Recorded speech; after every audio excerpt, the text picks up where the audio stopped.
All right, sports fans, how's everybody out there doing? William Martin coming at you one more time here on YouTube with another edition of the 300 Pounds of Sports Knowledge Podcast. After a smooth start to the 2023 running of the Indianapolis 500, we witnessed a wild and wacky finish at the Brickyard today. It took Josef Newgarden 12 tries, but he finally got his moment to kiss the bricks today as the winner of the Indy 500. Newgarden started 17th today, but it didn't take him that long to make his initial move, as before you blinked, he was in the top 10.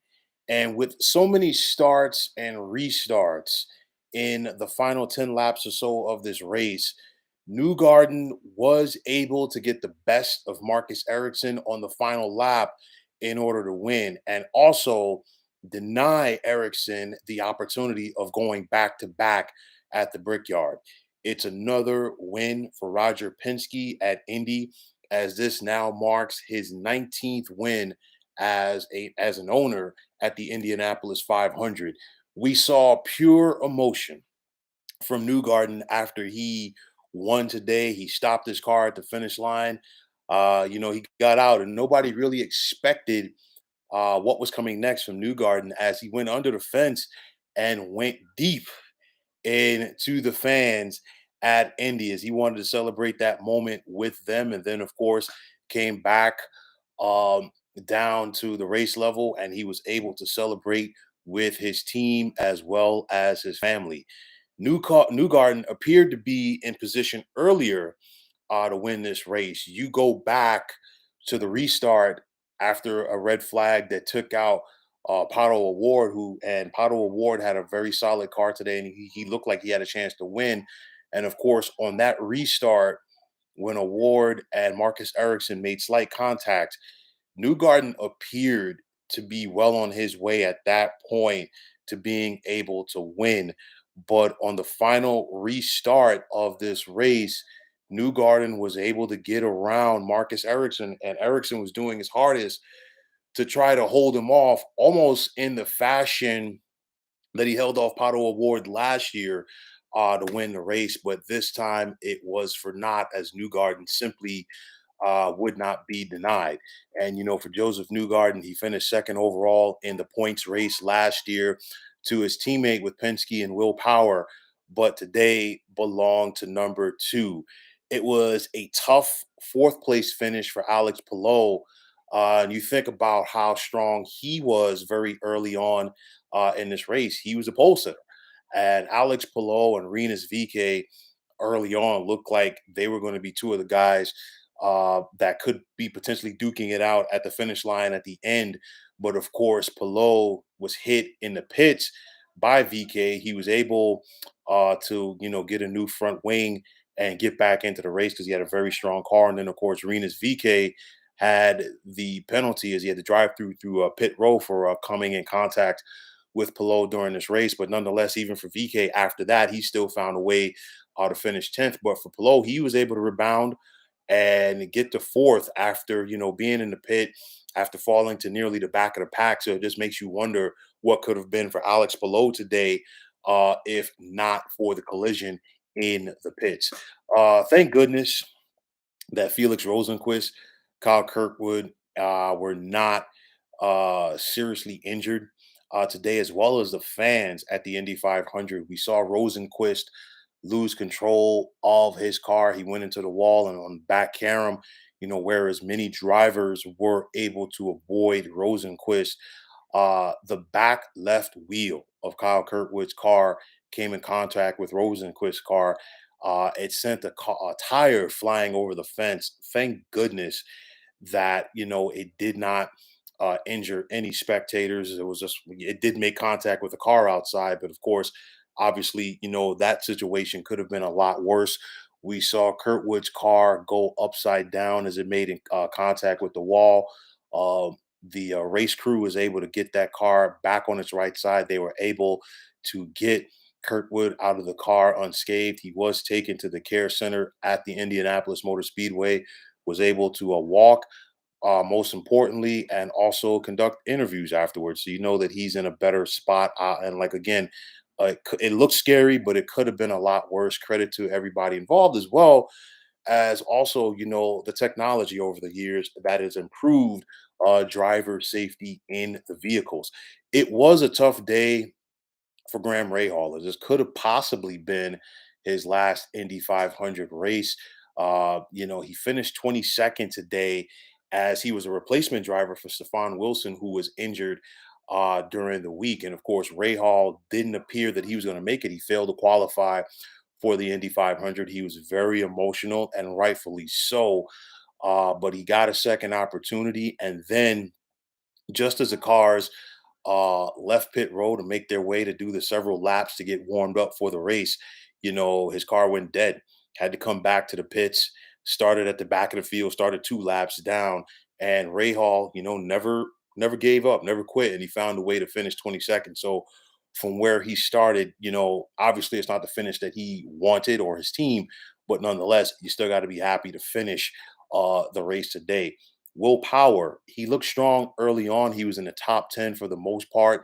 Looked like, could have a car that could potentially sneak its way into the top five, but car issues resulted in him finishing 23rd today. Pato Award, and I talked about him earlier. He had a car that could have won today. He was very strong. He was leading.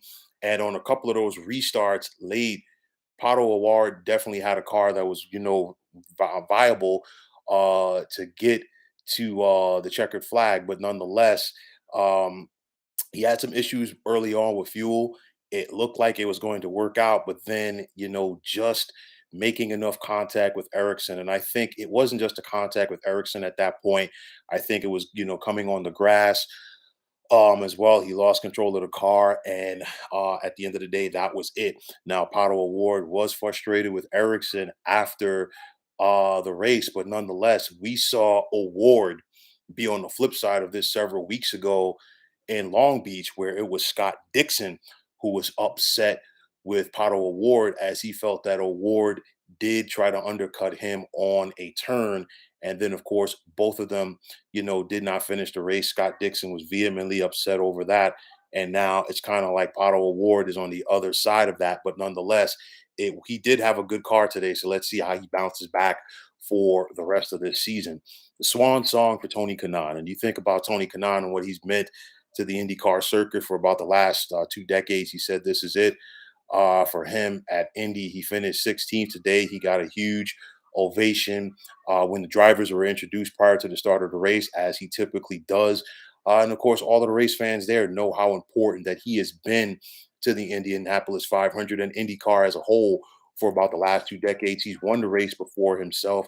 He's been one of the prominent drivers, and you just salute him for the next chapter in his life.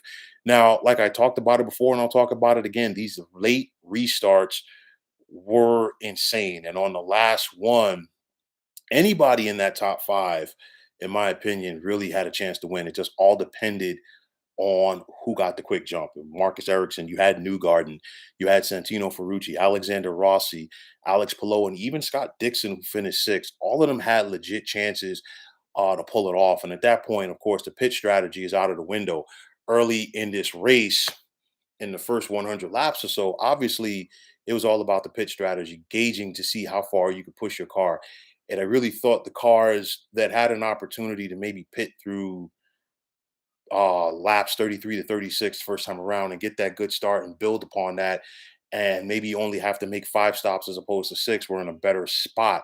But nonetheless, with the restarts late, all of that was thrown out of the window. And I think that is why we saw so many accidents late, just due to the fact that the aggressiveness at that point of the drivers was to be expected, because everybody was in so tight, trying to get that edge, trying to get around another driver. And of course, at that point, you're going to see them go 3, possibly 4 wide, to try to get in front of somebody. And of course, for some people it worked out, for others it didn't. And that was, in my opinion, a reason why we had so many late cautions. If this was a scenario where the caution came out around with about 25 laps to go, we probably wouldn't have seen that, because you still would have had 20 laps to get that good run in. But nonetheless, we would have seen the stronger drivers be able to separate themselves from the rest of the pack. But in this case, it was a free for all to the finish. Now, for Newgarden, obviously he wants to ride this wave of momentum. Obviously, there's another race coming up next weekend in Detroit. No longer in Belle Isle, as it's going to be through the streets of downtown Detroit once again. But for Newgarden, he now sits fourth in the standings after today's win, and anything can happen with plenty of racing to go for this season. But now Newgarden, who has been one of the top drivers on the Indy circuit for about the past 6 or 7 years, has now put himself in elite company as being able to win on auto racing's biggest day of the year. And you think about it, the Grand Prix of Monaco this morning in Formula One, the Indy 500 this afternoon, and of course, NASCAR's Coca-Cola 600, which is taking place right now in Charlotte.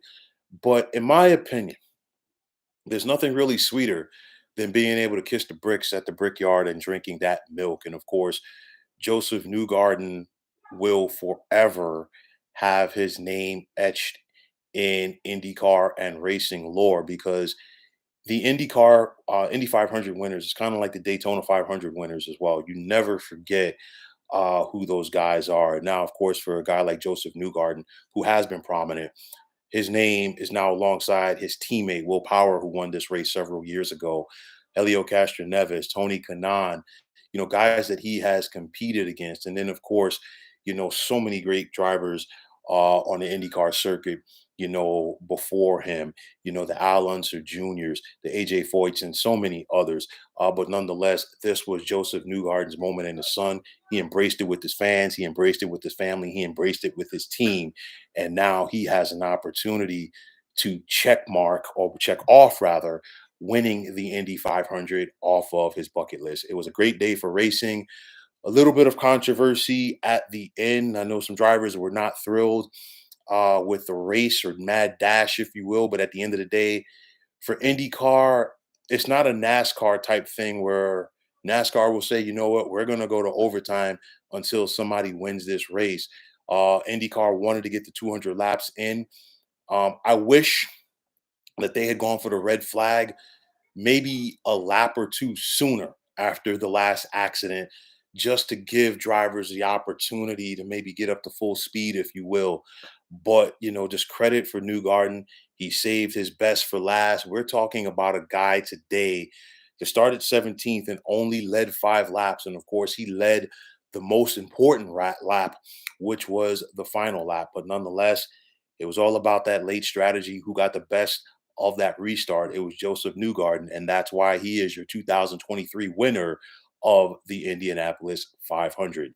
So, folks, that is going to wrap it up. And as always, I want to take this time out to thank you for tuning into the 300 Pounds of Sports Knowledge podcast here on YouTube. I want to take this time out to thank all of you fine folks out there for tuning in. And like I always say, if you follow me, it will be my pleasure to follow you right back. There's also the sports discussion group on Facebook at the Sports Depot 365. You can check it out. Drop a line and be a part of one of the better sports debating sites going on social media.